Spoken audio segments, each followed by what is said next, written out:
Hi everyone, I am super excited to introduce my new podcast series with you. It's called On the Needles and is going to be featuring different fiber artists of all sorts. And today we're starting this very first episode with Emma's Knits. Emma is based out of Germany and I was really excited to talk to her because we are internet friends. We've been chatting for a while. I'm a big fan of everything that she does. She's a very talented knitter, designer, and general maker. She's super crafty, and I love everything that she does.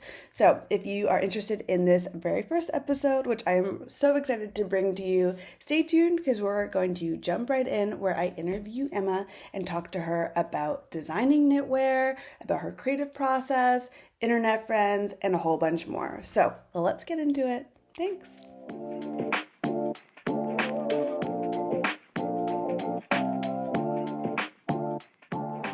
Hi, Emma. Hi, Cassie. How are you today? Oh, very well. We just had a visit from my husband's sister, and now I'm free for the evening and Oh, that planning sounds on nice. doing some sewing and some knitting. So, perfect weekend. Oh, some sewing. That's fun. We'll get into that Yeah. later because Oh, God. I do have a question for you about your other fiber arts journey. But do you want to start by telling everyone a little bit about yourself? Yes, of course. I'm Emma. I started like a knitting Instagram on vacation, like I think it's exactly 5 years ago now. And it grew a lot for me. For me, it's like so many people, but it's not a lot for others. I don't know. But it grew into a job for me. I work as a designer for a yarn brand now. And like my other job is actually being a psychotherapist. So I'm very like split between these two jobs. And then last year I started designing my first patterns and it was so much fun. And like, luckily my first pattern really was very popular, and I don't know, it's such a great thing to see so many people knit it and work on it and comment on it, and yeah, I think we're talking about that today a bit, and I'm very excited. Yeah, so yeah, it came out almost a year ago, and I was looking Yeah. at the Ravelry today, and it looks like 113 people have made it on Ravelry. I imagine Mhm. more than that between like Instagram and Ravelry and things that aren't posted. So I wanted to know a little bit about like your journey with designing, especially like your first pattern is not it's that simple. It's got you really just like went for it right off the gate. Yeah. I have no idea how I did it. Now, I currently did this clematis vest, so it's like a vest version of the clematis sweater. And I thought, oh, I'm just going to type in some new numbers in my chart I did back then in my like Excel spreadsheet. But I didn't do an Excel spreadsheet. I just did everything in my head and have no idea how I did it. It was like classic ADHD. I don't know. I just thought, yeah, let's do it. And I have no idea how I managed because I'm not very good at maths and like counting and numbers and all that stuff. So honestly, it was just like an idea. I saw the very similar looking Jacquemus design, La Mhm. Pour, and I really like this one. And I hadn't seen something like in knitting translating this concept of a diagonal button band. And Yeah, now, yeah, I just went for it, and now it's out there. that's awesome. I love that Yeah, because, yeah, I was immediately drawn because I've made it. I tested for you, as we yeah, both know, which was delightful. I was immediately drawn to the diagonal button placket. It's just like so, like, very like ready to wear, very like fashion. And I was so curious about how it would work as a pattern, and it came together really nice. It's a really fun construction.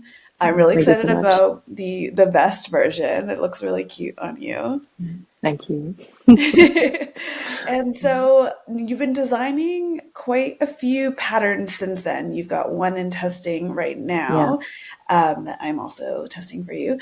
But maybe you could talk a little bit about your design process or like where you get inspiration from, and maybe just a little bit about what it's been like being a knitwear designer. Yes. I think that's such a cute question because I think about that a lot, where I get my inspiration. And honestly, it's like so many places. Sometimes I go shopping for like, I don't know, more expensive stuff that I never end up buying. And I look at expensive knitwear and then I take photos of things that are interesting, like techniques that are interesting. And then I always see the side seams with the machine knit stuff, which is okay, but of course we can do better. So this is a lot of inspiration, like ready to wear, like fashion knitwear stuff. And then I also draw a lot of inspiration, I think, from Japanese fashion. I noticed Okay. I didn't really know, but then I looked at my Pinterest and noticed that there's like a lot of Japanese style fashion stuff in there. I don't think it really shows, but I think the techniques, like especially in sewing, are very interesting.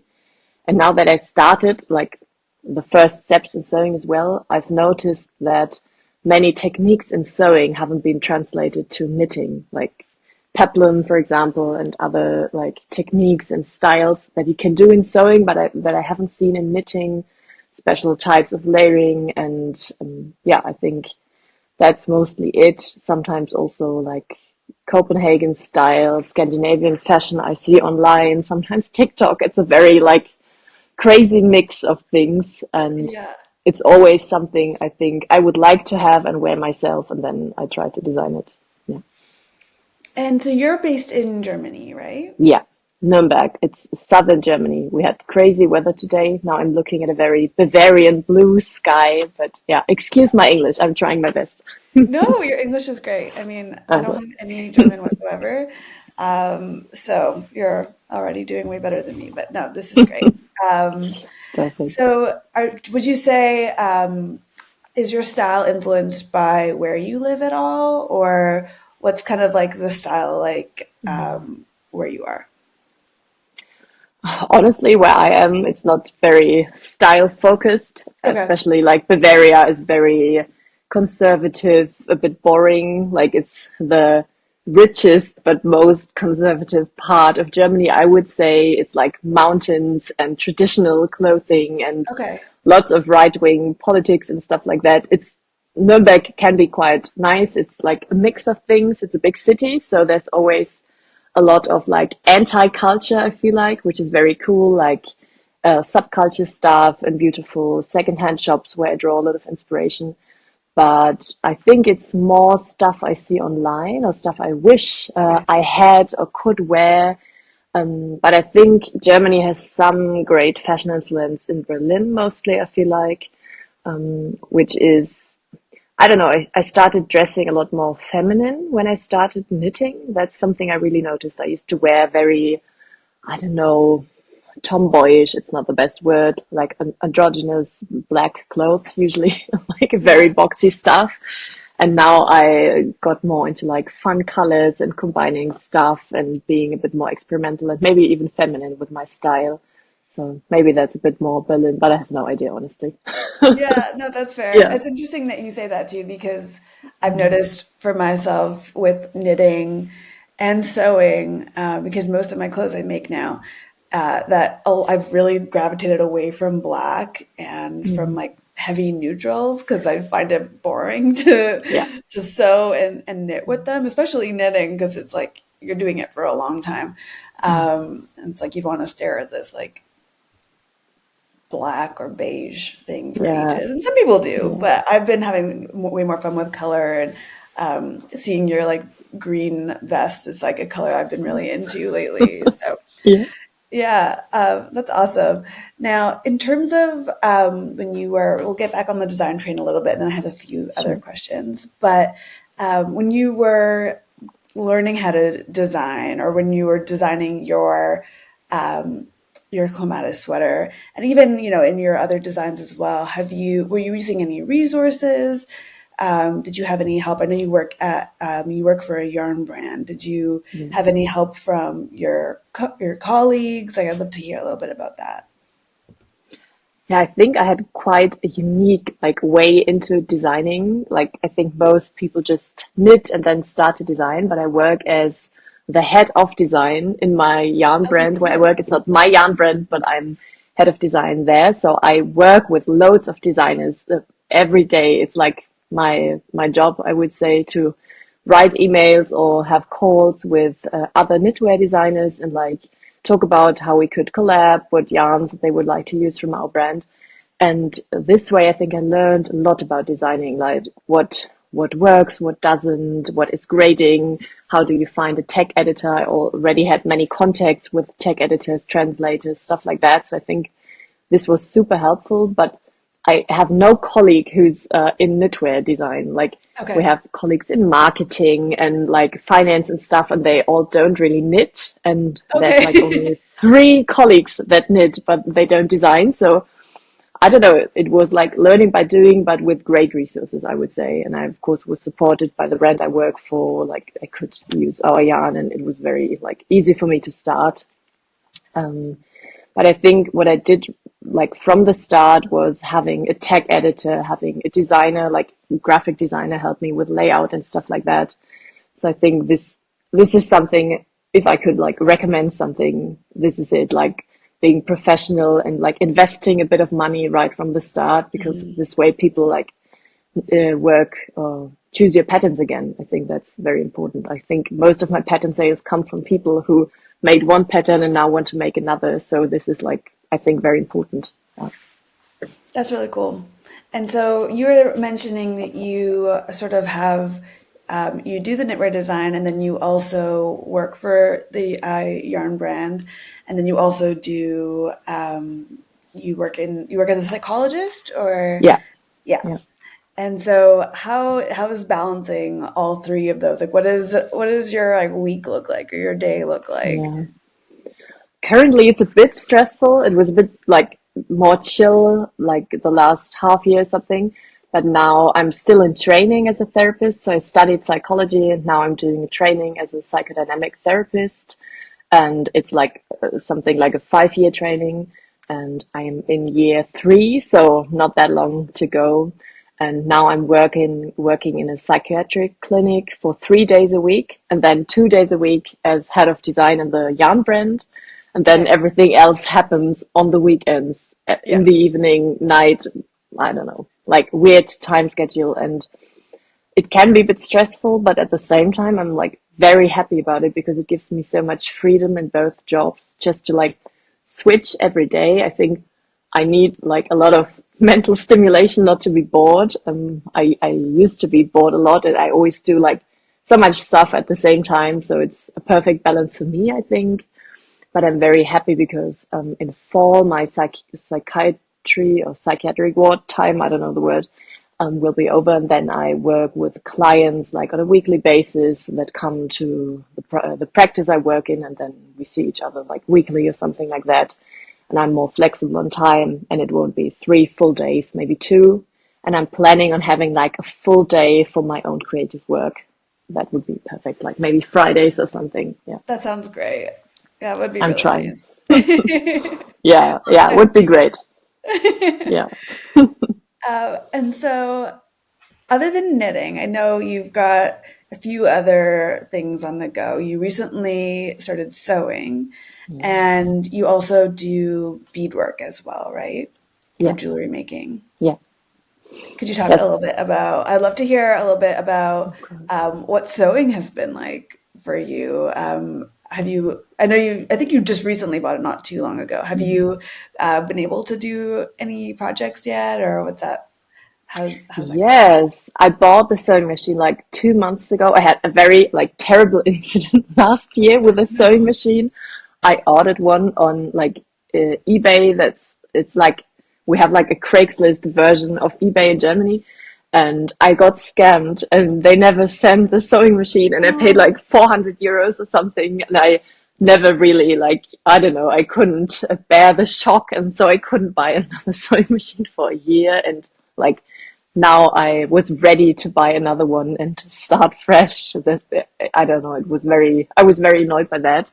So now I bought the Yanome. I don't know.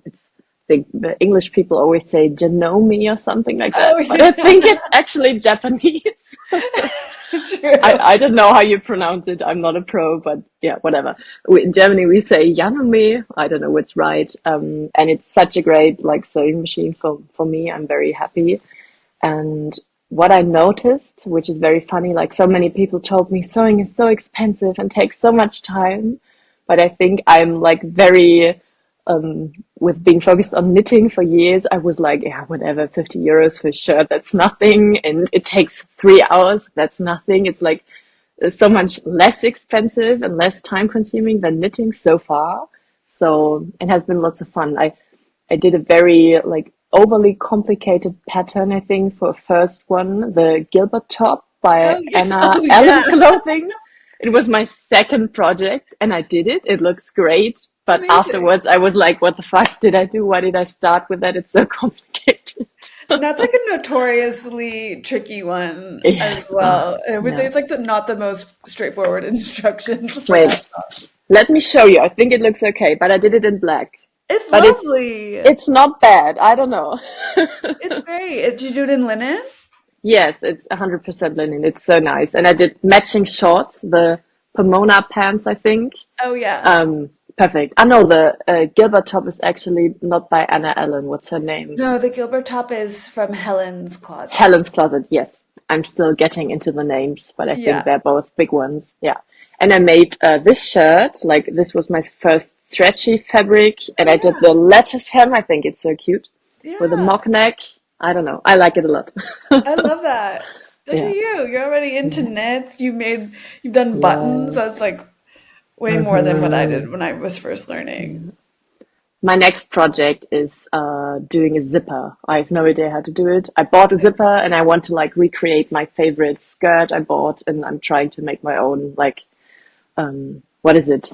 Schnittmuster, the sewing pattern. What is it? Yeah.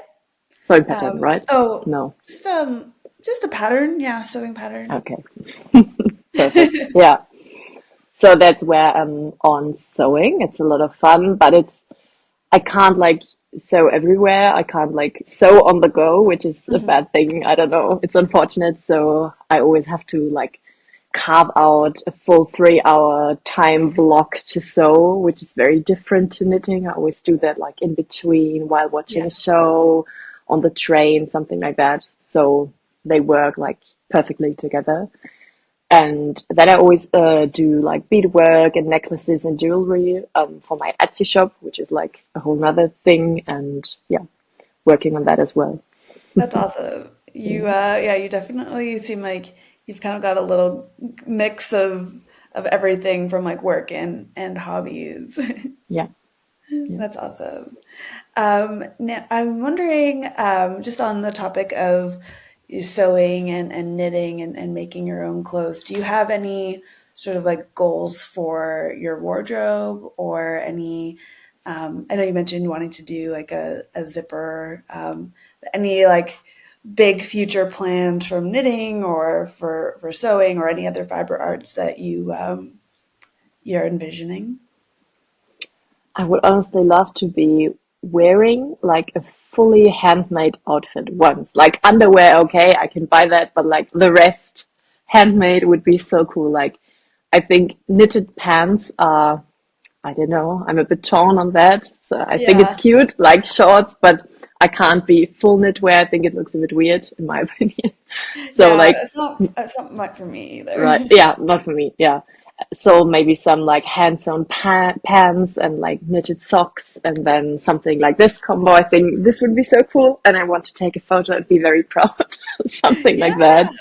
Yeah. But like zipper is the next big project. And then I of course have like some designs in my head that I want to like grow, and then I have some like very like artificial goals I'm setting for myself when it comes to designing, like designing with more patterns or like boosting sales of the patterns in some ways, but not very like organized there. I'm just like having ideas or dreams, I would say. Yeah.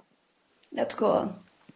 Um, in terms of your sort of like online presence, you're talking about being on Instagram for like your knitting account for 5 years, which is like a Yeah. pretty lengthy amount of time. Um, and you know, we met obviously through Instagram and through test knitting and you know DMs and all of that. I was wondering like how has you know being online how do I phrase it? How is being online like in that digital knitting community now sort of a little bit more sewing? Do you think that's like shaped how you knit, or do you think it's helped with your, how has it sort of expanded or like contributed to where your knitting, designing, sort of creative process is? That's a good question. Like um I think I'm more, like I used to like more follow trends because I started sharing my knits online. I've been knitting for like many, many years. I always knitted at school, and which was a bit awkward and not very popular, but I did it anyways. But I like worked on weird stuff. There was only Revelry back then and had no idea about like interesting patterns. They just didn't exist like 10 years ago. So I think this changed a lot, where I get my inspiration. And I think I also started to take it a lot more seriously in a positive way, like saying stuff like I'm a knitter, or like my hobby is knitting, like being a bit more like vocal about it, because I'm usually very like, I don't know, polite and say stuff like, yeah, I'm just like, I just sometimes knit a little bit. I'm not really good at it. And this started to change because I just couldn't say, ah, yeah, I've just like made something once. I had to like embrace it a bit more and make it a bit more of my, like part of my identity a bit more, and which was like a great feeling, honestly, like being a bit more vocal about that and sharing that with friends and family as well. And I, of course, met like so many amazing people online. Some of that has already translated to offline. With you, it will be a bit difficult because you're so far away, You're but a like little far away. even though it's like online now, it feels like, I mean, it's a real connection. So yeah, it's not just like liking or commenting photos. I'm like texting with so many cool other knitters or That's knitwear cool. designers every day. So this is something that happened and that I'm like very appreciative of. And also, I would say, like, I have to say this as a therapist. I of course noticed that. I think it did a lot with self-esteem, because knitting like used to be the weird thing I did, like that classmates found very weird and commented on and like didn't really understand. And now it's become like a cool thing, and people ask about it, and like coworkers are like, "Oh my God, you're knitting, show me how you do it." And I don't know, it's like that has been such a great journey, that knitting itself has changed so much as well. It has become so popular and trendy, and it didn't used to be. So yeah, so many things, honestly, I think have changed for me. And especially like finding the job I have now that like Mhm. pays for my therapy training, I'm like beyond grateful for that. Wouldn't have happened without an Instagram profile. Yeah, that's so Yeah, true. yeah. Yeah, it's kind of the same for me actually. Like, I think we have similar sort of jobs, Hmm. mine in sewing and yours in knitting. And I got my job because of being on the internet and Yeah. knowing the brand through Instagram. So it's Hmm. always like a funny full circle moment when you've got this like very sort of like hands-on, like practical hobby and how it translates into the digital world. And I'm always very curious about people's experience with Instagram and social media and stuff because I'm Hmm. very chronically online. Same here. Yeah, yeah, Yeah. I know. You can tell. Mostly because like when I message you, I'm like you're always like very quick to respond. I'm like she's like me. Yeah, but it's fun. It's a lot of fun, and there's like so much inspiration to draw from Instagram or TikTok or Pinterest. I think it's like nothing to look down on. I think it's always No. how you spend the time online. And I'm not like mindless TikTok scroller. I always like find inspiration and pause and like bake the thing I just saw, or like save the recipe. So it's always like inspiring for me, and I'm not like just consuming content, I think. Yeah. Yeah. I think that's really cool. I definitely try to do that as well. And I think yeah, I used to be ashamed of my sort of like internet consumption, but now I'm like that's my Yeah. job. It pays me. Yeah. My like little side hustle pays me. It pays a lot of people. And I think it can be a really cool tool. It's like one of my favorite tools for connection and like meeting people. Yes. And I think especially for yeah, like people who are into like niche things like knitting and sewing and like fun little hobbies, it's a great way to meet people because not before I moved to Montreal, I didn't really know anyone who knit or sewed. And do you have any sort of like community, like in-person community of makers around you? Not really. Honestly, like the first friend I met at uni, we were talking about knitting or like I think even crocheting back then. So like one of my best friends is a knitter as well. And then I found some knitting friends online or some friends offline started knitting as well. But I don't really have like a big like maker community here in Nuremberg. I think it's still growing. Hmm. And it's not like in bigger cities like Berlin or London or something where it's already like a very big community. There's lots of meetups and stuff. We have like one very cool, I love it, like one very cool local yarn store here in Nuremberg, but it's still very old school and like chaotic. And I love the owner. She's like, I don't know, I hope I don't say something wrong, but I think she's very old and she's such a nice, like, lovely woman. But the knitting circle there is like mostly for like 60 plus age Yeah. people or something like that. So this is still the situation here, but like there's many creative markets happening and like some knitting meetups. So the community is growing, I would say. Yeah. That's awesome. That's really cool. And I totally meant to ask this at the beginning, but you said you've been knitting for a long time. So when did you start knitting and how did you get into it? I started in second grade. We had like Okay. knitting in our like textile, or I don't know, it was WTG, Werken Textiles Gestalten. It's like woodworking and Oh, textile cool. Okay. stuff, like a weird like type of subject.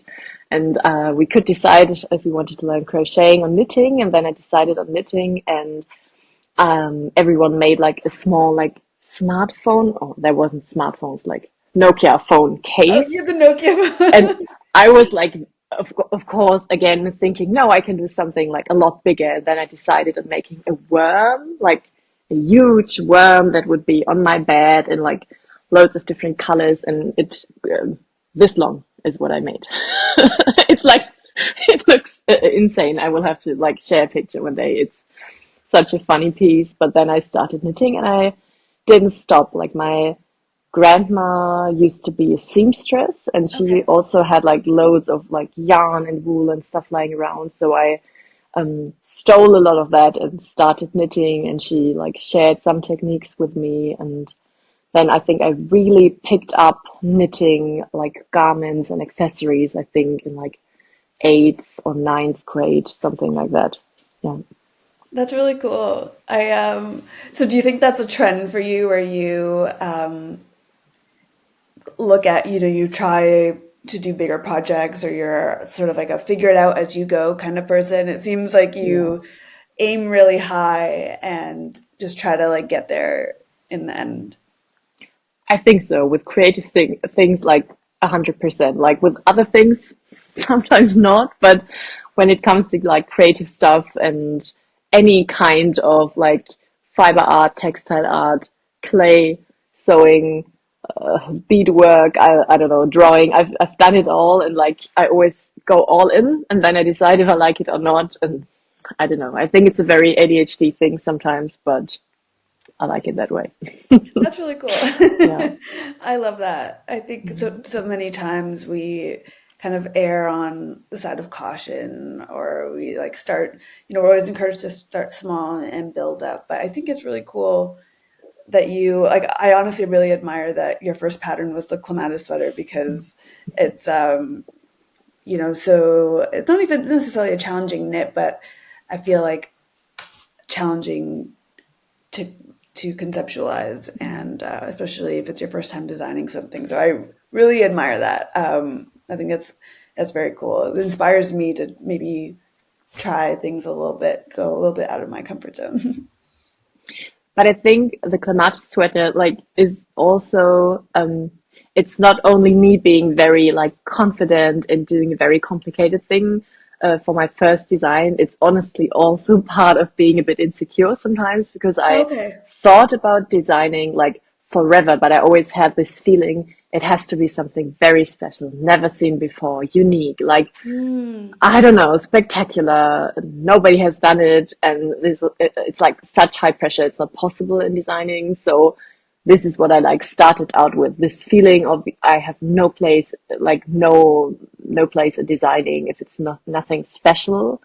And now I'm like trying to like stay a bit away from that thought because it's not very helpful, and like we can't really invent a completely new sweater. That's just not possible. I don't think that's like possible today.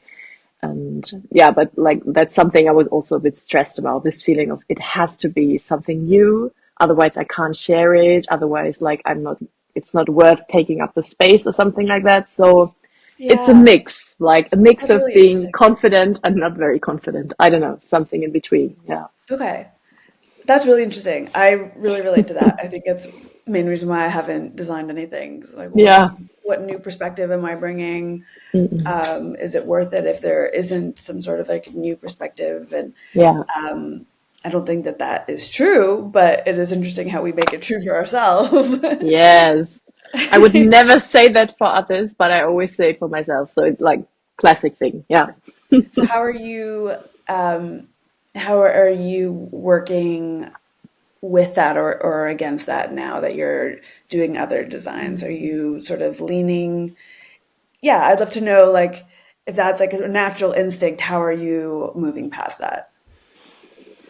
It's not easy, I think. I think it helped a lot that the first design was so popular and that I got Okay. like positive like comments, and this did help a lot, I think. But what also helps is that I'm not dependent on like any pattern income at all. It's like always like a nice extra, but I'm Yeah. not like I don't need the money in that of that sort, which helps a lot, I think, in being more relaxed. I like didn't release a pattern for months because I just didn't have a pattern ready and it was no problem. So I can like work with how I'm feeling about designing at the moment and like take my time and say, yeah, whatever, if it's not this month, it's like 2 months later or something. So this helps a lot, not being stressed about having to post, share, design, think of something, because I think this could be like very, I don't know, terrible for me, honestly. Yeah, that's cool. That's really good to know. Yeah. Now, I think I'm at the end of my questions. Do you have Yeah. anything that you want to add or anything that you want to talk about that I didn't ask you? Mm, not really. Maybe picking up on the you can only design something special. There's no place for like normal, like seen before patterns out there. I have a friend who like started designing and she does like very basic.